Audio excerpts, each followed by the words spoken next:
안녕하십니까, 김윤성입니다. 제가 저번 시간에 수요일 날 찍을 때 제가 페드워치 한번 말씀드린다고 했잖아요.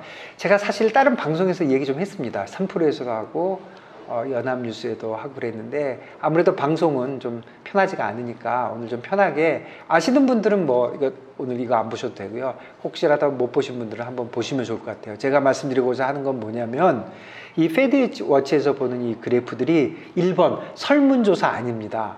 다들 설문조사라고 생각하는 사람이 많은데 설문조사 아니고요. 두 번째는 시장에서 보는 가격이냐, 맞습니다. 시장에서 보는 가격이고, 시장에서 설문조사를 해서 나는 얼마일 것 같아 이런 게 아니라 돈 내고 돈 먹기 하는 겁니다. 여기에 베팅한 것이기 때문에, 사람이 예를 들어서 연준 의원은 내가 금리를 진짜 안 올릴 것 같아, 그리고 나는 안 올릴 거야, 나는 연준 의원이니까.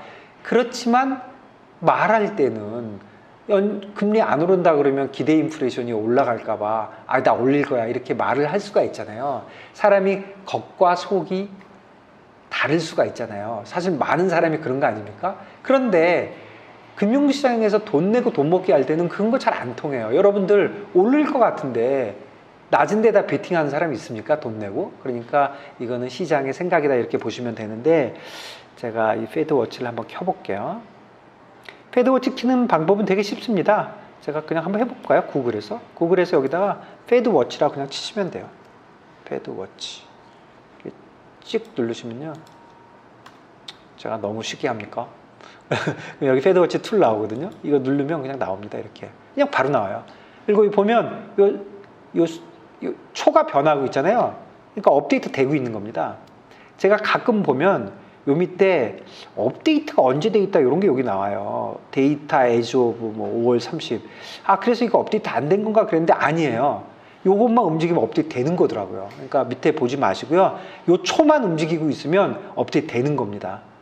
그리고 또 이게 업데이트가 안 된다고 그래도 상관없어요. 왜냐면 나만 이거 봅니까? 다 이거 보니까 상관없는 거예요. 그러니까 이거 보시면 되고, 자, 그러면 요 표를 보면은 여기에 FOMC 날짜가 쫙 적혀 있어요. 6월 14일, 이거 보이십니까? 글자가 너무 적은데 23년 6월 14일이라는 뜻이에요. 이게 FOMC 날짜입니다. 23년 7월 26일 이런 식으로. 그래서 내년 말까지 이렇게 적혀 있어요. 그래서 그 날짜 거를 눌러보면 그 날짜의 확률을 보여주는 겁니다. 그래서 6월 달은 지금이 이제 우리가 위쪽으로만 얘기하면 5.25니까 동결될 확률이 40.3, 40.4, 50bp 올릴 확률이 요거 이렇게 딱 두 개만 있는 거죠. 금년 말을 보면 굉장히 여러 개가 나오죠. 이거는 잘 모르겠는 거죠. 그러니까 그때도 5.25일 확률과 5일 확률이 제일 큰 거잖아요. 이런 식으로 이제 쭉 하는 거예요. 마치 설문조사처럼 보이잖아요. 아닙니다. 이거 어떻게 만든 거냐면, 이거 이해하려면 뭐를 아시면 되냐면, 페드 펀드 퓨처스라는 게 있어요. 페드 펀드 얘기는 많이 들었죠. 페드 펀드, 연준에서 그 정책금리. 그 페드 펀드가 뭐냐면, 이제 연준이 있고, 그 다음에 이제 연준의 그 구자를 갖고 있는 은행들이 있어요. 그러니까 한국은행이 있고, 한국은행의 예금 구자를 갖고 있는 은행들이 있어요. 여러분들은 한국은행에 구자 없잖아요. 이 은행의 구자를 갖고 있는 거지. 그러니까 연준이나 한국은행, 중앙은행의 구자를 갖고 있는 은행은 몇 개 안 돼요. 모든 금융기관이 갖고 있는 것도 아니에요. 이 금융기관들이 갖고 있는데, 자, 이제 자금이라는 게 돌아서는 연준에 있는 이 은행들의 밸런스가 이제 있는 거잖아요. 그 밸런스는 딱 정해져 있어요. 어떻게 보면. 왜 그러냐면 그거보다 더 남으면 모든 돈이 들어오면은 결국 연준 제일 앞에 있는 대형 은행들의 구자로 들어갈 것이고, 대형 은행들이 다른 데를 주지 않으면 결국 연준에 들어가 있는 건데, 연준에 돈이 있어도 이자는 주지 않거든요. 그리고 모자라면 안 되거든요. 그러니까 매일 보면 요거의 토탈 합계는 정해져 있는 거예요. 사실은 매일매일은 아니에요. 우리가 14일 한 달 이런 식으로 지급 준비율 해갖고 정해줘가지고 은행별로 이렇게 위아래를 좀 맞출 수는 있지만, 평균적으로 얼마기 때문에 얼마로 맞춰야 되는 게 있기 때문에, 결국에 보면은 어떤 날 어떤 기간으로 보면 시장에 있는 모든 돈의 합계가 정해져 있기 때문에 이 도망갈 데가 없는 거예요. 그러면 마지막에 남은 돈 내가 $100가 남았어요. 이 돈은 연준에 놔두면 이자를 한 푼도 안 주니까 연준이 주는 뭐 1%라도 받아야 될 거 아니에요. 그게 바로 디스카운트 레이트예요. 근데 디스카운트 레이트는 연준이 예전에는 그래서 디스카운트 레이트 같은 걸로 조정을 했는데 연준이 요즘은 좀 세련되게 페드 펀드 레이트에 타겟을 줘요. 페드 펀드 레이트라는 건 뭐냐면 연준하고 직접 하는 건 디스카운트 레이트고 아까 요 A 그룹 있죠. 연준의 구자를 갖고 있는 대형 은행들. 이 은행들끼리 거래하는 거. 그거를 페드 펀드라고 하거든요. 그거에 가이드를 주는 거예요. 가이드가 왜 먹히냐면 니네들 여기서 하지 그래 이렇게 해서 가이드를 주고 났으면 예를 들어서 그게 5하고 5.25예요 지금. 그러면 뭐 중앙은행이 돈이 남아서 받아줄 때 아니면 돈이 모자라서 빌려줄 때 내가 타겟했던 그 금리 안에서 주거든요. 그러니까 결국은 너네 하루짜리 금리를 이렇게 해라 하고 하는 거죠. 한국은행도 그런 식으로 한국은행이 직접 가져가는 레이트로 조정할 수도 있고 또는 뭐 7일짜리 리포로 할 수도 있고 여러 가지 방법이 있지만 어쨌든 마지막에 들어가는 돈을 정하는 거예요. 그러니까 결국 그 페드 펀드라는 거는 연준이 마음대로 정하는 레이트죠. 그래서 페드 펀드가 이제 매일매일 거래가 되면 하루에 거래된 금액이 이게 이제 대형은행이니까 뻔하단 말이에요. 그걸 누군가 계산을 해가지고 오늘 페드 펀드가 뭐 5.17에 얼마가 거래가 됐습니다 하고 매일매일 발표를 합니다.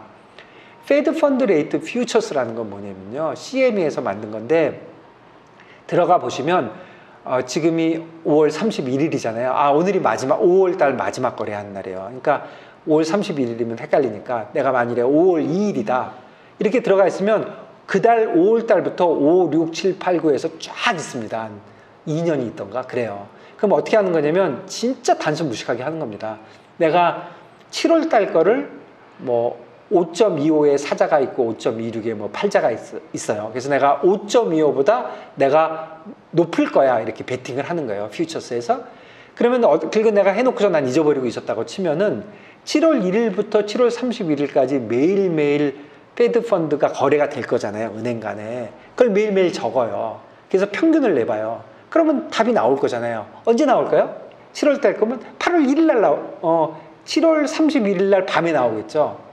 그러니까 8월 1일이라고 해볼게요. 8월 1일 날 딱 나오면 그러면 그 나온 숫자하고 내가 했던 5.25하고 차액을 정산하는 거예요. 그러니까 5월 달 거면 오늘까지 할 수 있죠. 그렇지만 29일 건 정해져 있으니까 오늘 건 별 재미가 없겠지. 거의 정해져 있으니까. 그러니까 긴 거 7월 달 거라면은 나는 5.25보다 높을 거야. 이렇게 내가 퓨처스 거래를 해놨잖아요. 그런데 5.35가 됐어요. 그럼 내가 10pp 맞췄잖아요. 그럼 10pp만큼 돈을 받는 거예요. 얼마? 고스톱 점에 얼마 칠 거냐고 똑같아요. 그냥 정해놓은 게 있어요. 정해놓은 건 뭐냐면 1점에 한 4,200불쯤 됩니다. 근데 그건 1점이라는 게 1%거든요. 1%니까 0.1 베이시스 포인트면은 40불쯤 되는 거네요. 그럼 어떻게 계산한 거냐면 내가 500만 불을 예금을 하루 동안 이자를 계산한 거예요. 500만 불 곱하기 1% 나누기 365 하면은 한 4,200불쯤 나올 겁니다. 그렇게 해서 그냥 정한 거예요. 그러니까 나하고 뭐 여러분들 중 한 명하고 야 7월 달 어떻게 될 것 같아? 나는 5.25보다 높을 것 같아. 그랬더니 나는 5.25보다 낮을 것 같아. 그러면 야 우리 틀릴 때 1bp 틀릴 때마다 40불씩 주고 받는 거야. 이렇게 그냥 둘이 맺은 거예요. 그러니까 이거를 한 사람, 페드 펀드 퓨처스 한 사람들은 돈 내고 돈 먹게 한 거예요. 너무너무 간단하게 한 거예요. 거래하기 쉽게 한 거고 원래 이런 모든 디리버티브는 거래하기 쉽게 만든 거거든요. 어차피 내가 페드 펀드로 돈을 빌릴 건 아니잖아요. 그 레이트가 이렇게 될 거야. 그러니까 거기다 베팅한 거예요. 그런데 왜 페드 펀드 레이트가 중요하냐면 여러분도 알잖아요. 연준이 1년에 8번 회의를 해서 기준금리를 타깃금리를 오르거나 내리는데 그거가 오르고 내리는 거에 따라서 페드 펀드 레이트는 그냥 오르는 거거든요. 생각을 해보세요. 지금 5%인데 지금 5%인데 5월 31일인데 6월 31일 날 만일에 그 회의가 있다고 쳐보세요. 그러면 6월 달 페드 펀드 레이트는 얼마일까요? 그냥 5%죠. 물론 뭐 수급에 따라서 매일매일 5.01이 될 수도 있고 뭐 4.99 될 수도 있으니까 그런 차이는 있겠지만 그건 진짜 작거든요. 그러니까 6월 31일까지는 아무 일도 없는 거예요. 아무도 베팅하고 싶지도 않아요. 해봐야 재미도 없고. 그런데 6월 31일 날 뭐를 하면 7월 달 거는 다르겠죠. 25p를 올리면 25가 올라갈 것이고 25p를 내리면 25가 내려가잖아요. 그러니까 한 달이 풀로 영향을 받는 거잖아요. 그런 거를 베팅하는 거거든요. 그게 페드 펀드 레이트고, 그 가격은 그러니까 지금부터 들어가 보면 딱 한 개밖에 없어요. 5월달 하나, 6월달 하나, 7월달 하나 거래되는 레이트는 딱 하나뿐이에요. 그럼 다시 화면을 보시면, 그러면 보시면 페드 펀드 레이트는 딱 하나뿐인데 어떻게 이런 그래프를 만드느냐. 이건 어떻게 만드는 거냐면, 여러분들 예를 들어서 이런 확률이 있어요. 5%가 5.5가 될 확률이 59.6이고 5.25가 될 확률이 40.4예요. 그러면 평균값은 얼마일까요? 5.5 곱하기 59.6, 0.596, 5.25 곱하기 0.404 한 다음에 더하면 나오죠? 그러면 딱 나오는 거잖아요. 그건 너무 쉽죠? 근데 거꾸로 숫자가 한 개밖에 없는데 이게 두 개로 쪼개려면 그건 어렵죠. 그렇지만, 그리고 답도 굉장히 여러 가지겠죠. 그런데 몇 가지 가정을 하면은 가능하죠. 무조건 한 번에 25bp만 움직인다. 뭐 어쩌고 저쩌고 하면 산수 잘하는 애들이 하는 거고요. 저도 계산할 줄 모릅니다. 그리고 이거 자세히 알고 싶으신 분들은 CME가 그걸 설명을 하고 있어요. 한번 보시면 되고, 결론만 얘기하면 가장 합리적인 방법으로 이렇게 쪼개는 거예요. 숫자 원래 한 개밖에 없는데. 숫자 한 개밖에 없는데 매달 한 개씩밖에 없는데 FOMC 날짜가 쭉 있잖아요. 그 날짜하고 계산해 보는 그 계산, 그건 더하기 빼기 곱하기 나누기만 할 줄 알면 돼요. 그걸 한 다음에 그날에 그 숫자가 나오니까 이거를 확률로 쪼개는 거예요. 그래서 이렇게 보기 좋게 만들어 놓은 겁니다. 그러니까 요거는 전부 다 페드 펀드 레이트에서 거꾸로 역산한 거예요. 그러니까 제가 처음에 말씀드린 대로 설문조사 아닙니다. 그 다음에 돈 내고 돈 내기 베팅한 거고, 이게 마켓에 예측하는 금리 숫자인 거 맞고요. 그래서 지금 상황을 보시면 지금 6월 14일 날 하는 FOMC에서는 이럴 확률이다 이렇게 보고 있고, 연말에 되면 이렇게 벌어질 것이다 이렇게 생각하고 있고, 내년 연말은 이렇게 될 것이다. 그래서 참 보기 좋아졌죠. 예전에는 이걸 어떻게 했냐면, 이거 나오기 전에는 유로달러 퓨처스 같은 게 있어요. 유로달러 퓨처스나 뭐 US T빌 퓨처스, 여러 가지 퓨처스들이 있거든요. 그런 걸 보고 이제 서로 유출을 했어요. 그래서 굉장히 복잡한 계산을 하고, 그리고 은행에 앉아가지고 뭐 굉장히 이제 복잡하게 계산들을 하고 했는데, 이게 나오니까 너무 좋아요. 이렇게 때리기만 하면 그냥 나오니까. 제일 보기도 쉽고 알기도 쉽고 그래프로 그려주니까 생각하기도 쉽고. 그리고 또 한 가지 말씀드릴 거는, 야, 이게 그렇게 정확해? 이렇게 얘기할 수 있는데, 페드 펀드 레이트가 만일에 조금이라도 다른 것들, 그러니까 페드 펀드 레이트를 거래하는 사람들도 엄청나게 많은 사람이 하지만 거기 그룹이 따로 있고 유로 달러 퓨처스 거래를 하는 사람이 따로 있다고 쳐보세요. 유로 달러를 거래하는 또 전 세계 은행들이 있잖아요. 요거하고 얘가 조금이라도 맞지 않으면 엄청난 그 뭐라 그래요? 아비트라지가 나옵니다. 재정거래가. 그래서 순식간에 사라집니다. 그래서 이 모든 시장들이 전부 다 똑같이 움직여요. 그러니까 엄청난 시장이기 때문에 내가 뭐 몇 계약 샀다고 해서 움직일 일도 없고요. 여기다 엄청난 금액을 사면 순간적으로 움직일지 모르지만 이쪽에서 쫙 들어와서 재정거래가 쫙 일어납니다. 그래서 진짜 시장의 금리라고 생각하고, 이런 재정거래는 옛날에는 손으로 했고, 제 때만 해도 뭐 퀀트 뭐 만들어가지고 엑셀 짜서 했지만, 요즘은 어떻게 할 것 같습니까? 당연히 AI가 합니다. 사람들은 보고 있지도 않아요. AI가 보고 자기가 다 해요. 그리고 그런 찬스가 오고 있지도 않고. 그렇기 때문에 이 금리는 그야말로 시장 금리고, 시장에서 지금 예상하고 있는 금리다 이렇게 보시면 되고요. 그래서 이거를 자주 보시는 거 좋아요. 조금 설명드리면, 이달 금년 말에 지금 5.25와 5% 중간쯤 있다고 보는 거잖아요. 양쪽 비슷하니까. 근데 점도표가 5.25로 찍혀 있죠. 그 연준 위원들이. 그러니까 비슷하게 맞았죠. 내년 말은 점도표 잘 기억 안 나는데, 내년 말도 굉장히 높지 않나요? 점도표 거의 5점, 상당히 높은 것 같은데, 제가 기억 안 납니다. 죄송합니다. 근데 어쨌든 시장은 지금 여기를 보고 있는 거죠. 3.5가 될 가능성이 제일 많다고 보고 있네요. 얼마 전에 이거 3%였는데요. 2년짜리 움직이면 그냥 따라 움직입니다. 자, 2년짜리 금리는 이걸 합계해 놓은 거였잖아요. 평균. 2년짜리 금리가 움직이면 바로 움직입니다. 그런데 가끔 2년짜리 금리가 10bp가 올랐어요. 그런데 사람들이 다음 달 6월 달이 변할 거야. 그래서 6월 달이 확률이 딱 올라가는 경우 있지만 2월 달은 안 변할 거야. 그런데 옛날에 페드가 얘기한 대로 스테이 롱거 할 거야. 그러면 뒤쪽에서 오랫동안 갈 거야. 안 내려오고 뭐 이런 식으로 계산하는 거죠. 그러니까 2년짜리 금리와 페드워치 이렇게 두 가지를 보면은 시장이 지금 금리에 대해서 어떻게 생각한다 하고 얘기하는 거고요. 금리를 보는 거는 엄청 중요합니다. 금리 트레이딩을 하지 않더라도 주가의 직격탄이거든요. 여러분들 작년에 보셨죠? 이거 조금 움직임에 따라서 주가가 얼마나 많이 변했습니까? 그리고 제 경험으로는요, 세상에서 그러니까 뭐가 움직이면 뭐가 따라 움직이고 뭐가 움직이면 뭐가 따라 움직이고 이렇게 빙빙 돌잖아요. 외환이 움직이면 금리가 움직이고 주가가 움직이고 유가가 움직여서 이렇게 빙글빙글 돌잖아요. 또 미국도 있고 유럽도 있고. 하지만 세상에서 제일 영향력이 크고 제일 먼저 변하는 근본적인 게 뭐냐고 바보 같은 질문을 누가 나한테 해서 딱 하나만 고르려면 그거는 미국 국채 금리입니다. 미국 금리가 변하면 세상 일이 다 변해요. 그래서 미국 금리, 특히 숏텀의 금리가 어떻게 변하는지는 주식 트레이딩을 하든 금 트레이딩을 하든 원유를 하든 암호화폐를 하든 외환을 하든 뭐를 하든 간에 제일 중요하니까 이 숏텀은 페드워치와 2년짜리 금리 요거를 보시는 게 제일 맞다고 생각하고, 이거는 시장이 보는 가격이니까 이 가격에 본인이 어그리하지 않는다. 나는 2024년 말에 3.5가 될 가능성은 전혀 없어. 내 생각에는 2%일 거야. 이렇게 시장과 다른 생각이 있다면 거기에 베팅하시면 되는 거죠. 물론 돈을 벌려면 본인의 생각이 맞아야 됩니다.